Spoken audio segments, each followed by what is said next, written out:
सुप्रभात मेरे प्यारे विद्यार्थियों। तो आज हम अध्याय 11 चतुर चरवाहा को पढ़ने जा रहे हैं। तो चलिए शुरू करते हैं पाठ को। एक दिन मनुआ बड़ी सड़क के साथ वाले मैदान में अपनी भेड़ें चरा रहा था।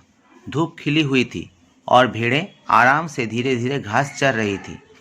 मनुआ न तो आराम से बैठा था न ही कुछ खेल रहा था। वह तो अपनी छड़ी पर टेक लगाकर खड़ा हुआ था और कुछ सोच रहा था।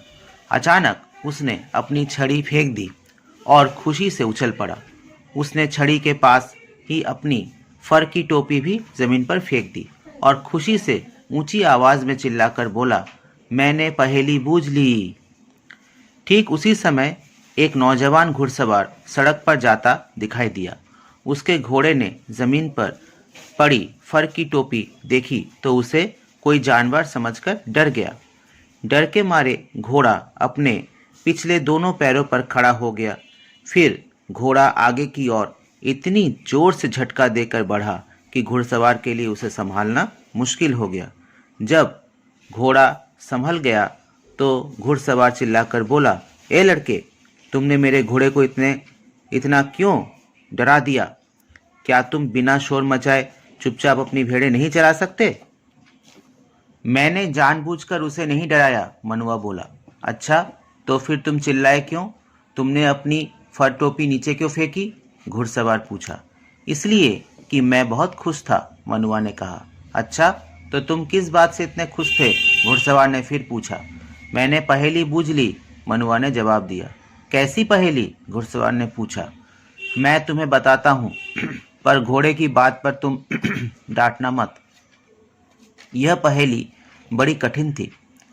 मैंने पहेली बूझ ली है तो मुझे लगा कि मैंने बहुत बड़ा काम कर लिया है। अच्छा, पर अपनी पहेली तो बताओ, घुड़सवार ने कहा। वह क्या चीज़ है जो आदमी से ऊंची और मुर्गी से छोटी है? घुड़सवार सोचने लगा। सोचता रहा, देर तक सोचता रहा, किंतु पहेली बूझ न सका। अच्छा भाई, मैंने हार मान ली। वह क्या चीज़ है जो आदमी से ऊंची भी है और मुर्गी से छोटी भी? घुड़सवार ने पूछा। जनाब, फर की टोपी।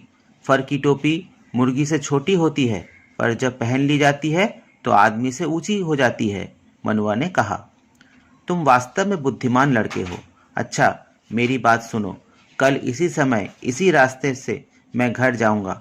तुम मेरा इंतज़ार करना। अपनी भेड़ों में से सबसे अच्छी भेड़ मेरे लिए चुनकर रखना। इसके लिए तुम्हारे पिता जितना भी पैसा मांगेंगे दे दूंगा। पर याद रखना, भेड़ न सफ़ेद हो, न काली, न भूरी और न ही चितकबरी। बस किसी दूसरे रंग की भी नहीं होनी चाहिए, घुड़सवार ने लड़के से कहा। ठीक है, मैं तुम्हारे लिए ऐसी ही भेड़ तलाश करूंगा जैसी तुम चाहते हो, मनुआ ने उत्तर दिया। अच्छा, तो फिर कल मिलेंगे। अगले दिन घुड़सवार भेड़ों के झुंड के पास आकर रुका और उसने मनुआ से पूछा, क्या तुम्हें भेड़ मिली जैसी कि मैंने तुम्हें कही थी? हाँ जनाब, भेड़ मिल गई है, जैसी आप चाहते थे, बिल्कुल वैसी ही। मैंने उसे बाड़े में बंद करके रखा हुआ है। आप अपना आदमी उसे लेने के लिए भेज सकते हैं, पर आदमी सोमवार को न आए, न मंगलवार को, न बुधवार को, न बृहस्पतिवार को, न ही शुक्रवार, शनिवार या रविवार को भी नहीं। वह किसी और दिन आ सकता है।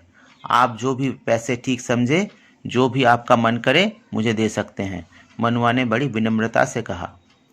घुड़सवार हंसने लगा। लड़के के उत्तर से वह बहुत खुश हुआ। उसने अपनी सुरीली बांसुरी कमर से खींचकर निकाली और चरवाहे को दे दी। फिर बोला, यह तुम्हारे लिए भेंट है। मैं बड़े मन से यह सुंदर बांसुरी तुम्हें दे रहा हूँ।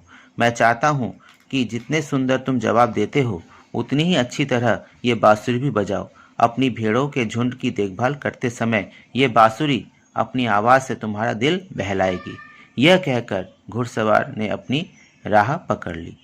ये एक कहानी जो थी वो बुल्गारिया की कहानी थी। बुल्गारिया जो विदेश है, विदेश की एक कहानी आप लोगों को यहाँ पर बताई गई है। तो आप लोग सभी इस कहानी को अच्छी तरह से पढ़ें और इस वीडियो को अच्छी तरह से देखें। जहाँ जहाँ जो भी उच्चारण है उसको सुने, ध्यान से सुने, उसको उसी प्रकार से करने की कोशिश, बोलने की कोशिश करें और रीडिंग प्रैक्टिस बहुत ज़्यादा करें। रीडिंग करना बहुत ज़रूरी है, पढ़ना बहुत ज़रूरी है। तो इससे आपको फ़ायदा होगा। इस वीडियो को देखकर आप लोग सभी इस वीडियो को ध्यानपूर्वक देखें और विषय को समझने की कोशिश करें, और इसके MCQ जो भी है उसको बनाएं। 10 MCQ आप लोगों को बनाना है इस चैप्टर से, इस पार्ट से। तो आप लोग ये काम भी पूरा कर लें। तब तक के लिए आप लोग सभी स्वस्थ रहें, सुरक्षित रहें। बहुत बहुत शुभकामनाएं सभी को। धन्यवाद।